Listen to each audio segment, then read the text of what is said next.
Now you had a little bit of a difficult, lonely childhood. Is that the case? Ish. I played with myself a lot and not, So does Lady Red. Don't you, Lady Red? You play with yourself all the time. I have the best relationship with myself of anyone. So, like, I would always have to, like, play with stuff because I would get in trouble with, like, I would have to go somewhere by myself and play with, like, dolls and stuff like that because I'd either get picked on or told I'm not supposed to play with them. Right.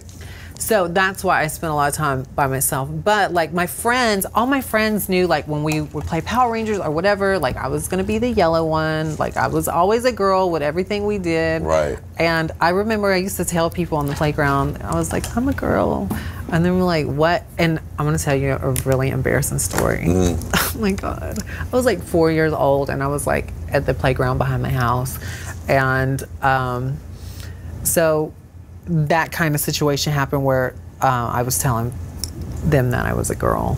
And I was sitting with my legs up and I guess I didn't have underwear on. Oh my gosh. And my junk was like hanging out of my shorts. And I'm like, I'm a girl. And they're like, what is that? I ran home crying, beating the door, Mom, let me in. It was crazy, but now I just laugh about it. Right. It's funny. Well, because look at you now, sweetie. Well, it's funny. Life is funny. All of it's funny. It's annoying, but it's funny. I mean, it is. Yeah. Now, your parents sent you to military school to toughen up, girl. Yeah. Girl, what? Tell me about that. The toughest thing you could ever be. Yes, sweetie. She's tough like a diamond. Don't try it. What was that like? And how old were you when that happened? I was 17. My mom pulled me out of school. But yeah, Mom sent me there because she heard it was a good school. And I was like, are they going to cut my hair? And she's like, no, they're not going to cut your hair. I'm like, Mom, if they cut my hair, I'm not going. And she's like, no, they're not going to cut your hair. I didn't say nothing to her the whole ride there. I was over it. And I get off, and she was like telling me how great this place was supposed to be and everything. And I get there, we're on this bus, and everybody seemed really cool. And as soon as we parked at that the army post, those men turned into like Satan times 10. Like they were yelling and screaming at us, "Get off the fucking bus!" You know, like yelling at us crazy. I was in this camp basically with all these boys that was like their last resort before they go to like prison or jail or whatever. I'm like, I didn't do nothing but play Barbies. Like, what the fuck is going on here? That's the wrong kind of toughening up.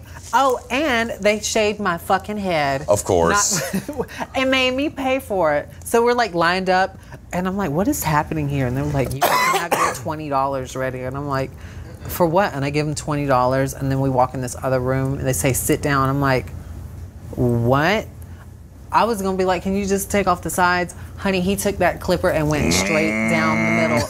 Oh, girl. It did toughen me up. It did toughen you up. Because I had to take up for myself. And I had gotten picked on by my brother and stuff when I was younger. And I was used to that. But I wasn't used to being by myself with a whole bunch of strangers, like, picking on me or whatever. But they eventually realized that you can't mess with her. Like, she's crazy. Like, not crazy like that, but like, I will fight you. I was all over the place. I was in Athens, Georgia. I met a guy there, and we became lovers for like 3 years. And moved to Atlanta. I auditioned for the Starlight Cabaret, which is the big pride show they do in Atlanta every year. And have you ever heard of the Goddess Raven? Yes, so she became your drag mother. I went and auditioned for Pride on my birthday, my 21st birthday. And she was the one that picks who got to be in the show or whatever. And I did Toxic by Britney Spears. And she said that I got in, and she said, I want to talk to you.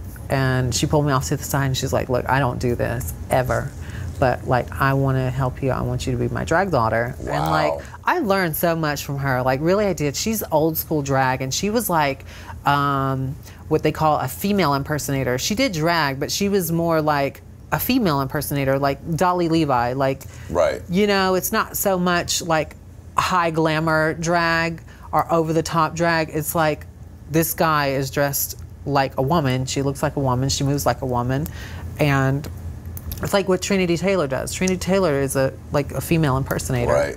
But yeah, so that's where I learned how to like make costumes and like get to events almost 30 minutes late and paint in 10. Yeah. Then you learned very valuable skills. I'm like, I don't know how in the hell that she did it, but like she would have to be on stage at like 11 o'clock, and we're driving from Atlanta to Birmingham. She's got an electric razor like raising her face, and we get there and I'm like, they're starting the show. She was the last one in the show, and she gets in there and she just puts that makeup on and puts the last bobby pin in that ponytail and lights the fire torches and goes on stage, and I'm like, how the fuck does somebody do that like in 30 minutes? Right. Good skills to learn. Yeah, well, I mean, it's a blessing and a curse, but I'm just glad that I can do it. Yeah. Now, when she would take her makeup off at night, you would find yourself not wanting to take your makeup off. Well, for me, it was the first time where I felt like I could be feminine and be celebrated for it instead of being picked on for it. And then it was just a little bit deeper, because whenever I would get off stage and not think about numbers and stuff like that, I just thought about like how I like to go check the mailbox, or like how when I walk in a room, how I want to introduce myself, like, because I feel like who I am as a person, me looking more like a woman complements that, and I feel like I relate more to female and anything, you know. But I'm a tomboy at the same time, you know, like it's crazy. I like to climb trees and I like to go to the gym, and I'm not like I can be ultra feminine, but like that's not real. That's not who I am necessarily. Mm-hmm. You know, I feel like I'm a little bit of everything, you know. But when I walk in a room, I want to introduce myself as a female, right? Because that's how I feel.